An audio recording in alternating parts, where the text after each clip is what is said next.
Hello friends, welcome to my YouTube channel. তোমাদের সবাইকে নতুন ব্লগে স্বাগত। তো তোমরা সবাই কেমন আছো? আশা করছি তোমরা সবাই খুব ভালো আছো। তো আজকে আমি এসেছি আসানসোলের ফেমাস একটি মন্দিরে, মা কল্যাণেশ্বরী মন্দিরে। আচ্ছা, তোমরা কি জানো যে মা কল্যাণেশ্বরী মন্দিরটি কবে এবং কীভাবে স্থাপন করা হয়েছিল? বলা হয় নাকি এখানে স্বয়ং মা কল্যাণেশ্বরী দেবী এসেছিলেন শাঁখারি কেটে শাঁখা পড়তে। তো সেই রোমাঞ্চকর কাহিনী আমি তোমাদের কাছে শেয়ার করব এবং এই পুরো মন্দিরটি পরিদর্শন করে দেখাবো। কি ভাবছেন কী করে আসবেন এই মন্দিরটিতে? তো সেই জন্য আমার এই ব্লগটি শুরু থেকে শেষ পর্যন্ত দেখতে হবে, স্কিপ করা চলবে না। কিন্তু তার আগে আমার এই ইউটিউব চ্যানেলটি শিখা অল ইন ওয়ান আপনাদের সাবস্ক্রাইব করতে হবে এবং পাশে থাকা বেল নোটিফিকেশনটি অন করে দিতে হবে, যাতে আমার এই ধরনের নতুন নতুন ভিডিওগুলি খুব সহজে পৌঁছে যায় আপনাদের কাছে।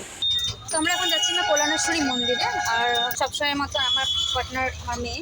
তো আমরা এখন টোটাই বসে আছি, আর এখান থেকে যেতে কল্যাণেশ্বরী মন্দিরের সময় লাগবে কত লাগবে? 20 মিনিট না, 20 মিনিট মতো।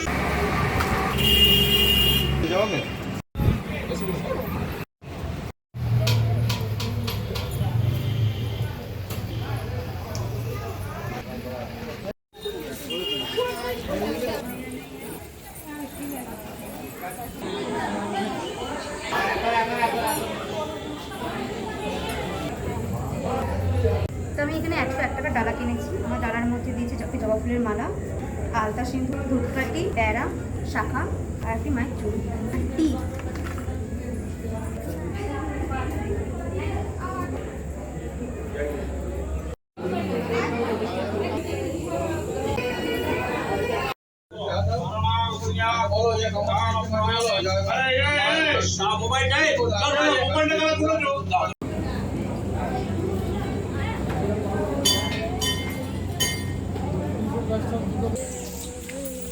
তো ফাইনালি আমাকে পুজো দেওয়া হয়ে গেছে।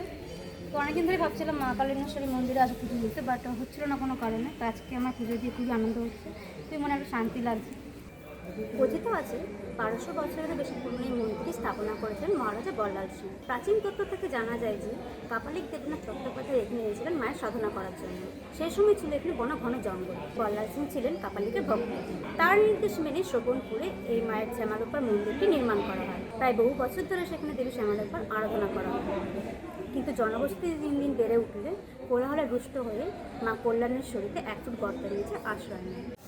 সেই থেকেই দেবী এখানে পূজিত হচ্ছে। মা কল্যাণেশ্বরী নামটি মাইথন নামে প্রচলিত। মাইথন কথাটির অর্থ হলো মাইকা থান, এটাকে ছোট্ট করে মাইথন বলা হয়। মন্দির কৃতজ্ঞ থেকে জানা গেছে যে মা কল্যাণেশ্বরীতে কোনো মূর্তি পুজো হয় না। এখানে রয়েছে একটি বড় পাথর। পাথরের তলায় আছে একটি অদৃশ্য গুহা। পাথরের কোনায় আছে একটি গর্ত। ভক্তদের বিশ্বাস সেই গর্ত ছুঁয়ে দেখলে নাকি মায়ের আশীর্বাদ লাভ করা যায়। বর্তমান মন্দিরটি প্রাচীন মন্দির থেকে অনেক দূরে অবস্থিত। 2 নম্বর জাতীয় সড়কের ধারে শোভনপুরে প্রাচীন মন্দিরটি অবস্থিত। শোনা যায় যে কল্যাণী প্রসাদ এখানে মাকে নিয়ে এসেছিলেন, কিন্তু তিনি আর মাকে ফিরিয়ে দিতে পারেননি। বলা হয় যে বল্লাল সিংয়ের পালিতা কন্যা লক্ষ্মীর সাথে বিয়ে ঠিক হয় পুরুলিয়ার কাশীপুরের রাজা কল্যাণী প্রসাদ। বিয়েতে যৌতুক হিসেবে দেবী শ্যামারূপার মূর্তি তুলে দেওয়া হয় নবদম্পতির হাতে। শোভনপুরের সেই জঙ্গলের মধ্যে দিয়ে বিয়ের পর যাওয়ার সময় তারা রাস্তা হারিয়ে ফেলে। তিনি সারাদিন সারা রাত কেটে পথ ফিরতে থাকেন। সেটা ক্লান্ত হয়ে কল্যাণী প্রসাদ দেবী শ্যামারূপার মূর্তিটি সেই জঙ্গলের মধ্যেই নামিয়ে রাখেন। পরের দিন পথ খুঁজে পাওয়ার পর কল্যাণী প্রসাদ যখন দেবী শ্যামারূপার মূর্তিটি তুলতে যান, তখন শত চেষ্টা করার পর দেবী শ্যামারূপার মূর্তিটি নাড়ানো যায়নি।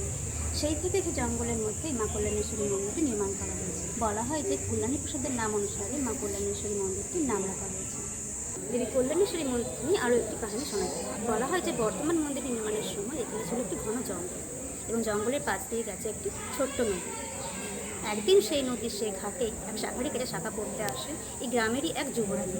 শাঁখারি যখন সেই যুবতীর কাছে টাকা চাইতে যায়, তখন সেই যুবতী বলে টাকা নেওয়ার জন্য তাকে যেতে হবে শোভনপুরে ব্রাহ্মণ দেবনাথ চট্টোপাধ্যায়ের কাছে। শাঁখারি সেই কথা মতন দেবনাথ চট্টোপাধ্যায়ের কাছে টাকা চাইতে যায়, কিন্তু সেখানে গিয়ে জানতে পারেন তিনি নিঃসন্তান। সঙ্গে সঙ্গে দেবনাথ বাবু এবং শাঁখারি সে চলে আসে সেই ঘাটে, এবং সেখানে গিয়ে দেখতে পান সেখানে কোনো মানুষ নেই, না কোনো যুবতী আছে, শুধু রয়ে গেছে পাথরের গায়ে 2টি পায়ের ছাপ। দেবনাথ বাবু এবং শাঁখারি সঙ্গে সঙ্গে ব্যাপারটা বুঝতে পারেন যিনি কোনো সাধারণ কন্যা ছিলেন না, ইনি ছিলেন স্বয়ং মা দেবী কল্যাণেশ্বরী। সেই থেকেই সেই জান্নাতয়ের ঘাটে আজও পর্যন্ত প্রদীপ, মোমবাতি, ধূপকাঠি জ্বালিয়ে মায়ের পুজো দেওয়া হয়। কালী পুজোর রাতে এখানে প্রচুর ভক্তের সমাগম হয়, বলি কোথাও দেওয়া হয়। এছাড়াও শোনা যায় যে মা কল্যাণেশ্বরী মন্দিরটাকে মানব বলি দেওয়া হয়, কিন্তু এখন বর্তমানে এখানে ছাগল বলি দেওয়া হয়। মা কল্যাণেশ্বরী মন্দিরটা খুব জাগ্রত একটি মন্দির। মা কল্যাণেশ্বরী মন্দির নিয়ে আরও কিছু কথা শোনা যায়। বলা হয় যে বর্তমান মন্দিরটি নির্মাণের পর এখানে একজন বিশ্বস্ত পুরোহিত মন্দিরে নিত্য পুজো করতেন। একদিন পুরোহিতের ভোগ নিবেদনে কিছুটা সময় বিলম্ব হয়। পুরোহিত সে সময় সঙ্গে সঙ্গে সমস্ত আচার অনুষ্ঠান রেখে মন্দির ছেড়ে চলে যান। কিছু সময়ের জন্য তিনি তার মেয়েকে মন্দিরে বসতে পারেন। ফিরে এসে পুরোহিত দেখেন যে মা দেবী সোনারূপা তার মেয়েকে বলি হিসেবে গ্রহণ করেছেন এবং তার মেয়েকে হত্যা করেছেন। পুরী হতবাক হয়ে যান এবং তিনি মাতৃত্বের প্রতি তার সংবেদনশীলতার জন্য নিন্দা করেন। মা খুব দুঃখ প্রকাশ করেন এবং লজ্জায় মুখ ফিরিয়ে নেন এবং এই আশীর্বাদ করেন যে এই মন্দিরে যারা সন্তান কামনার মনস্কামনা নিয়ে আসবে তিনি তাদের মনস্কামনা পূরণ করবেন এবং এই আশীর্বাদ দেন যে পুরোহিত যেহেতু নিঃসন্তান ছিলেন সেই জন্য তিনি সন্তান লাভ করবেন।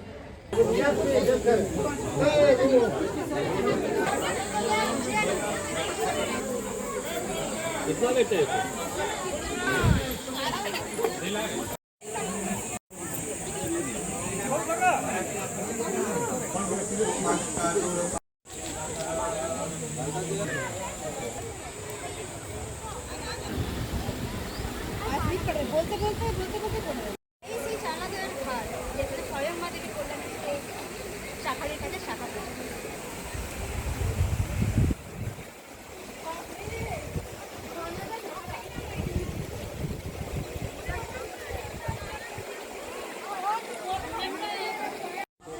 ठीक है, अब सुनो एक बात और बता दे रहे हैं।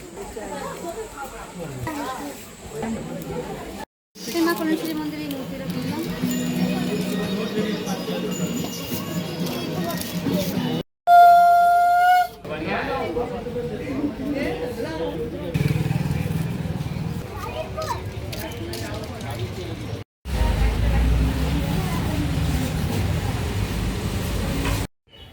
কি ভাবছেন কীভাবে আসবেন এই মন্দিরে? তার জন্য আপনার রাস্তা হবে আসানসোল স্টেশনে। আসানসোল স্টেশন থেকে বাসে করে চলে আসতে হবে বাস স্ট্যান্ডে। আর বাস স্ট্যান্ড থেকে মায়ের মা কল্যাণেশ্বরী বাস করে চলে আসছে মা কল্যাণেশ্বরী মন্দিরে। আসানসোল স্টেশন থেকে মা কল্যাণেশ্বরী মন্দিরে আসতে সময় লাগবে মাত্র 1 ঘন্টা আর ভাড়া লাগবে মাত্র 50 টাকা। তো আর বেশি দেরি না করে তাড়াতাড়ি চলে আসুন এই মন্দিরটিতে। এখানে আসে দেখতে পাবেন মাইথন ড্যাম, খুবই সুন্দর একটা জায়গা। তো আজকের মতন এই ব্লগটি আমি এখানে শেষ করলাম। দেখা হচ্ছে তোমাদের সাথে পরবর্তী নেক্সট ব্লগে। ততদিনের জন্য সবাই ভালো থাকবেন, সুস্থ থাকবেন, টাটা।